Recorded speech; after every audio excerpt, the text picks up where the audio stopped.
how to change the default mail signature sent from my iPhone on the iPhone 14 series. First, let's go back to the home screen by swiping up at the bottom of the screen. On the home screen, tap on Settings. In Settings, swipe up to go down. And in here, tap on Mail. Then swipe up to go down and tap on Signature. Now in the Signature screen, tap on Sent from my iPhone and tap on the Delete button to erase the default message.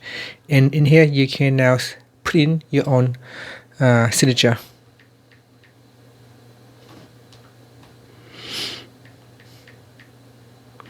And then you can choose to apply for all the accounts or just per account. So choose which account you want to apply, or you can select all accounts. And that's it. Now you can tap on the back key to go back to settings, or swipe up to go back to the home screen. Thank you for watching this video. Please subscribe to my channel for more videos.